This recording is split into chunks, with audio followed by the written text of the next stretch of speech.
Estamos retornando com o programa Velha Nova Friburgo. Nossa convidada hoje é a simpaticíssima Helena Bravo Guadagnini. E a gente está falando sobre a memória de Chiquinho Pimpão, né? Nosso comunista friburguense.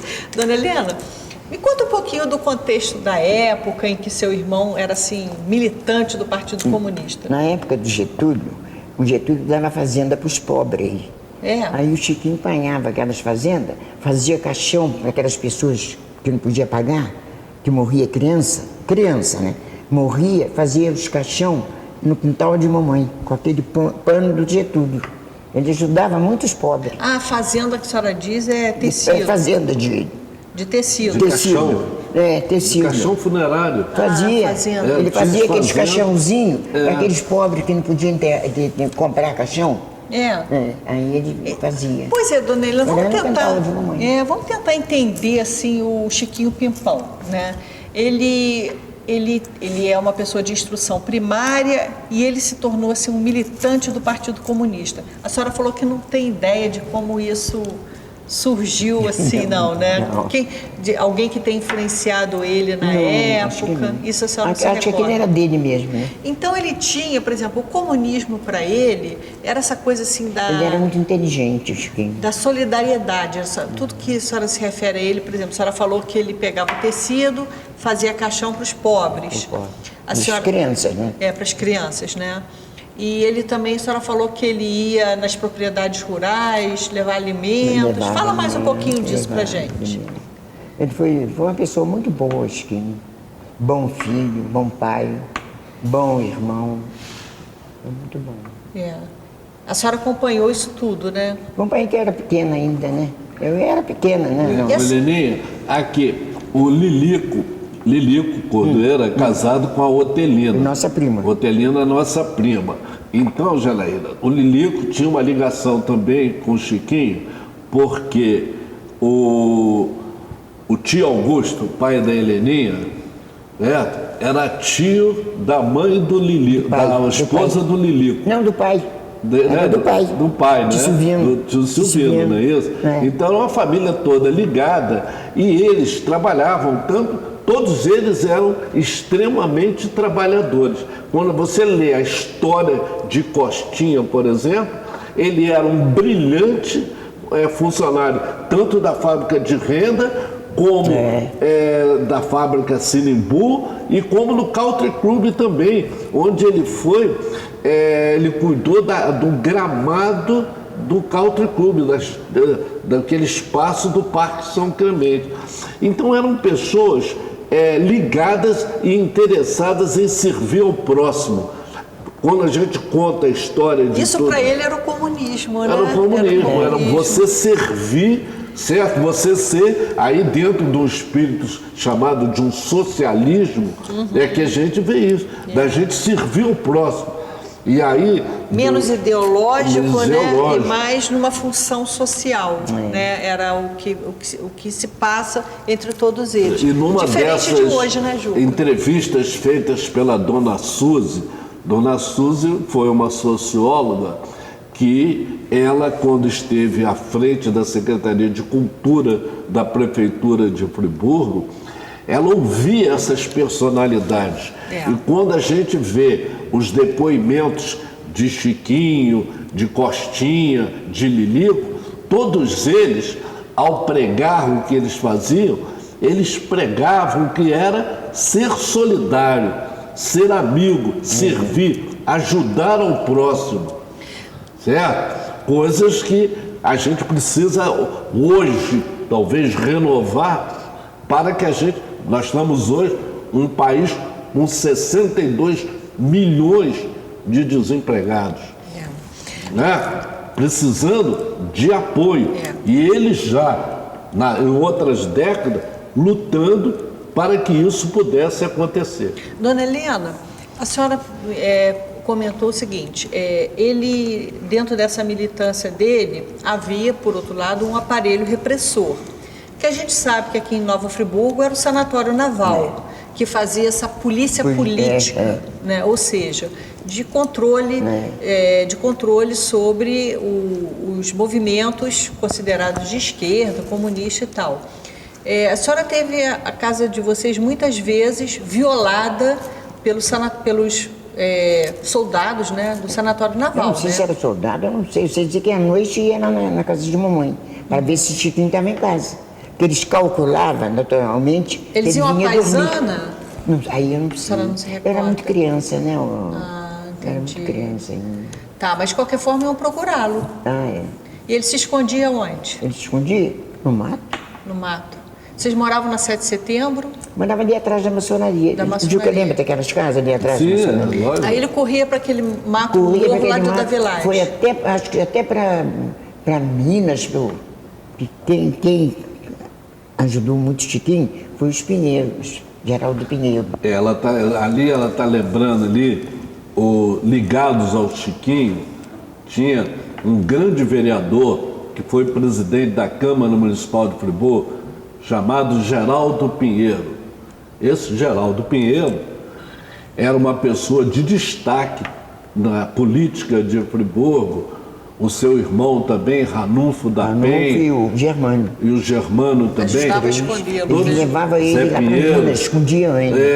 Eles eram a família Pinheiro, eles moravam, eram vizinhos nossos. Alguns moravam ali na Vila Amélia, outros moravam ali próximo à maçonaria.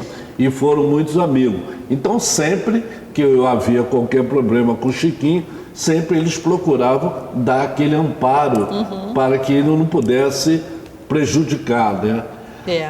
Agora, dona Helena, ele chegou a ficar... A senhora chegou a comentar comigo que quando o Sanatório Naval fazia essas investidas, ele tinha alguém que avisava ele antes, né? Tinha um que avisava, agora quem é, não sei. Tinha um lá de dentro que avisava. Chiquinho corria para o mato. Ele vinha, às vezes, só para comer e ia para o mato. Porque no sanatório, Janaína, além de ter os militares propriamente dito, o sanatório era um trabalho muito grande.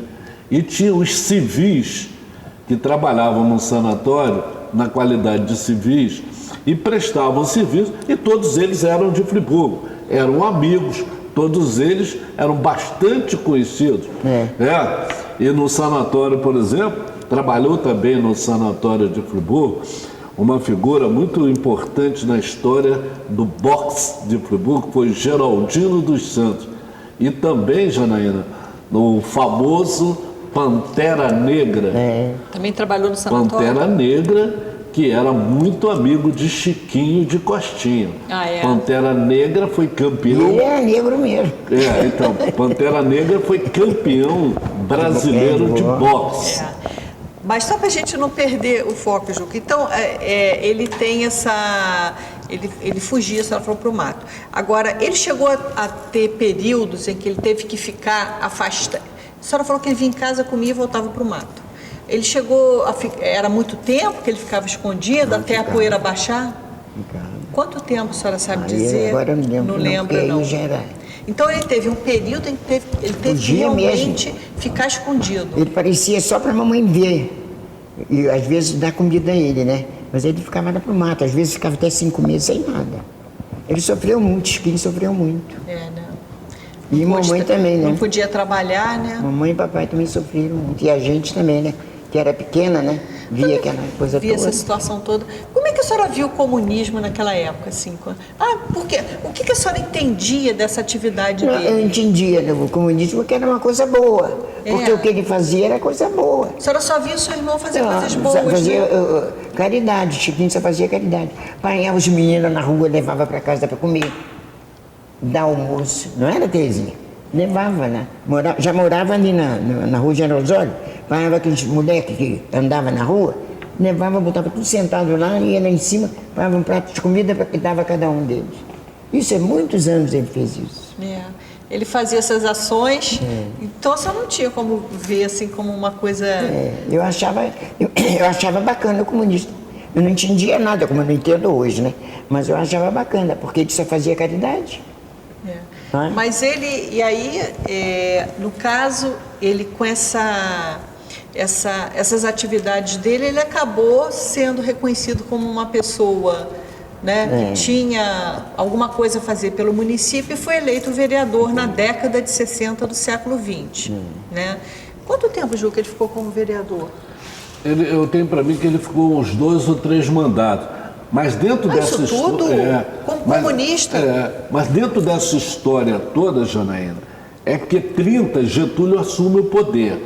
37, quando Getúlio impôs a Constituição mais ditatorial brasileira, dentro da história das nossas constituições, a de 1937 era mais radical, entende? E mais ou menos desse período até o início da Segunda Guerra Mundial e depois já consolidação de Getúlio no poder até 45, aí houve uma certa tranquilidade, porque houve aquele primeiro momento, depois Getúlio teve uma participação efetiva na Segunda Guerra Mundial. Sim. E aí acalmou.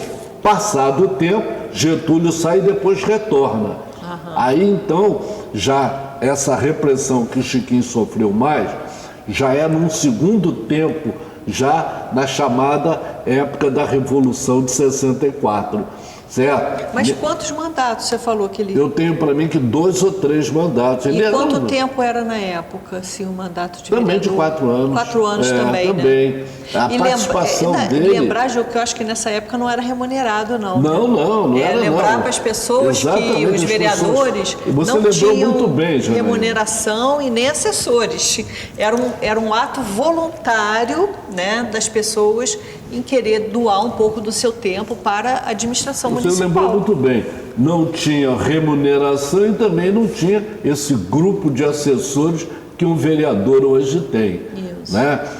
Então, o trabalho dele foi tão importante que mais tarde ele vem a ser reconhecido e vai ser condecorado com a medalha, a mais alta condecoração, né, no estado do Rio de Janeiro, que foi a medalha Tiradentes, né, que é dada àquelas pessoas que se destacam no seu trabalho. Isso, tá certo. A gente vai fazer um breve intervalo e daqui a pouco a gente retorna com a dona Helena Bravo Coutinho falando sobre a memória de Chiquinho Pimpão na velha Nova Friburgo.